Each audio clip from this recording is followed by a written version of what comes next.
Bonjour tout le monde, bienvenue à une autre vidéo de peinture acrylique. Cette fois, je suis obligé de vous dire qu'on va encore faire un genre de recyclage. C'est pas un recyclage, je suis obligé de vous dire que ça me fait un petit peu quelque chose. Parce que je peux pas dire que j'aime pas cette toile, mais je peux pas dire que je l'aime. Alors, malheureusement, pour ceux qui l'aiment, elle va disparaître. Encore une fois, hein, comme on a déjà dit, je peux pas, en toute sincérité, vendre une toile que j'aime plus ou moins. Je dois, après ma barre, les aimer, sinon même les adorer, parce que j'aurais l'impression d'être un vendeur de voitures usagées. Vous savez comment c'est? Je ne sais pas, mais si vous avez une voiture que vous détestez, ou du moins que vous aimez vraiment pas beaucoup, de la montrer sur un beau jour ou un jour meilleur, c'est un petit peu dur. Il faut jouer la comédie. Je suis obligé de vous dire qu'en art, spécialement en peinture, je crois pas qu'on peut jouer cette game-là.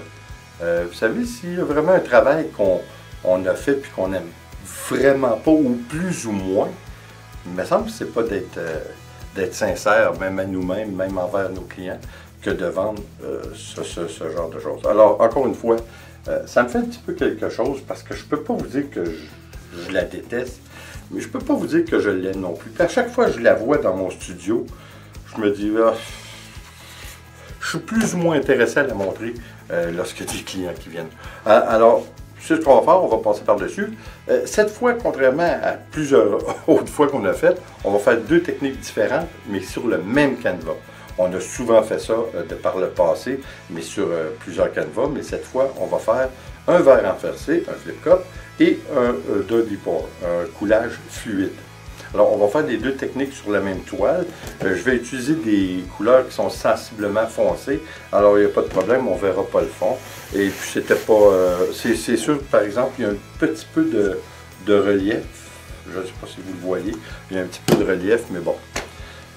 Ça va faire la job. Comme je vous dis, j'ai des appréhensions de le faire, pas parce que j'ai peur de rater mon coup, mais parce que je me demande si je fais bien, je sais qu'elle a plu. Mais à date, de toute façon, tous les gens qui sont venus dans mon studio, il n'y a personne qui a choisi cette toile comme une toile qui lui plaisait. Alors, hein, if it's not broken, don't fix it, but if it is, do something about it.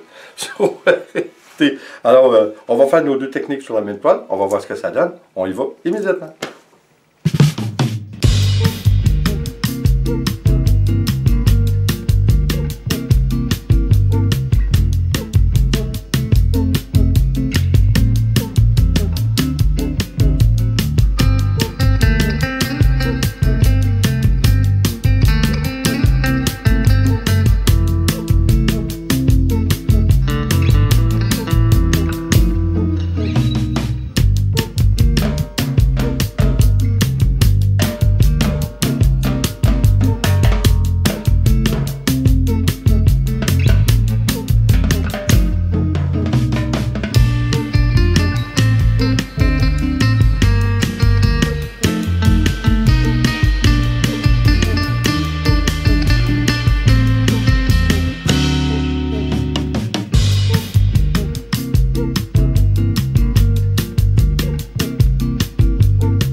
Bon, eh bien, elle est terminée. Est-ce que je suis vraiment satisfait?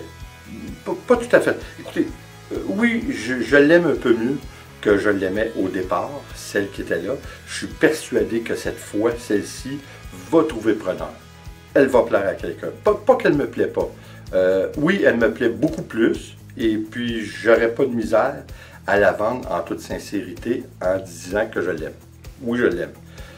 Par contre, je ne sais pas c'est quoi depuis quelques semaines mon habitude de prendre beaucoup de différentes couleurs. Parce que je ne sais pas pourquoi je fais ça. Habituellement, je n'ai jamais fait ça. Je prenais 3-4 couleurs tout au plus.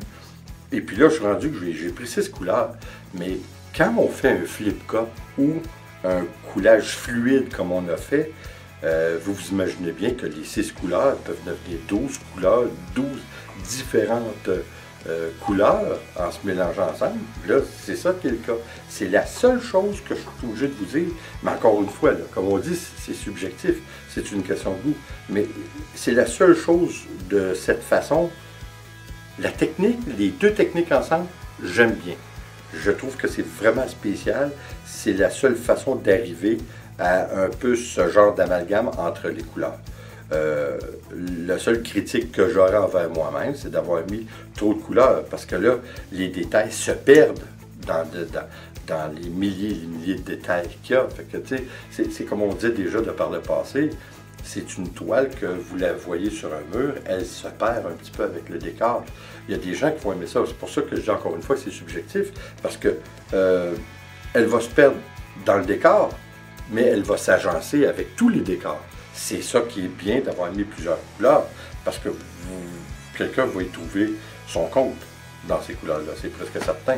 On voit un petit peu de rouge, on voit de rose, on voit un petit peu d'orange, un petit peu de jaune, un petit peu de blanc, un petit peu de vert, plusieurs teintes différentes de vert, également pour le noir et le rose et le rouge, enfin, vous voyez où je m'en vais avec ça, là, encore une fois, c'est un petit peu trop, mais regardez, elle est vraiment belle. J'ai hâte de la voir sèche, ce que vous voyez à l'instant. Sur un mur, je crois que celle-ci, c'est pas là, je regarde, j'ai un cadre. Puis peut-être qu'elle irait bien dans un cadre. Hein? Peut-être un beau cadre pour l'agencer, pour lui donner encore plus de plus raffiné, plus belle, qui ressortirait un petit peu plus, peut-être. Ça serait peut-être la marche à suivre avec ce genre de toile, avec autant de couleurs. Je suis obligé de vous dire que oui, je vais recommencer cette technique. Je l'aime, j'adore cette technique, je trouve ça bien. On ne peut pas arriver à ce qu'on est arrivé en faisant qu'une technique. En faisant les deux techniques et en jouant un petit peu avec notre canevas, je trouve que ça fait un effet qui est très bien, qu'on peut rechercher parce qu'on ne voit pas de toute façon. Alors je crois que oui, je vais le réessayer, mais comme j'ai dit, avec 3 couleurs tout au plus. Je pense que ça va être vraiment intéressant. Alors, peut-être que ça va être la prochaine qu'on va faire. Je pense que oui. Là, il va falloir que je détermine une toile, là, parce que je suis obligé de vous dire qu'on a pas mal passé là, les toiles que j'aimais plus ou moins. Là, au moins, je suis obligé de vous dire que ce qu'on va présenter lorsque les gens viennent dans mon studio, je suis obligé de vous dire que là, je suis satisfait de pas mal toutes les toiles que j'ai. Encore une fois, c'est subjectif, mais je me dis, avec une centaine de toiles, ça se peut pas qu'on trouve pas preneur. Hein? Alors écoutez, là-dessus, encore une fois, merci d'être là, merci de revenir. Et puis, j'espère qu'on va se revoir aux prochaines vidéos. Et comme toujours, s'il vous plaît, abonnez-vous, laissez un commentaire et partagez. C'est toujours apprécié. On se revoit aux prochaines vidéos. Attention à vous. Ciao.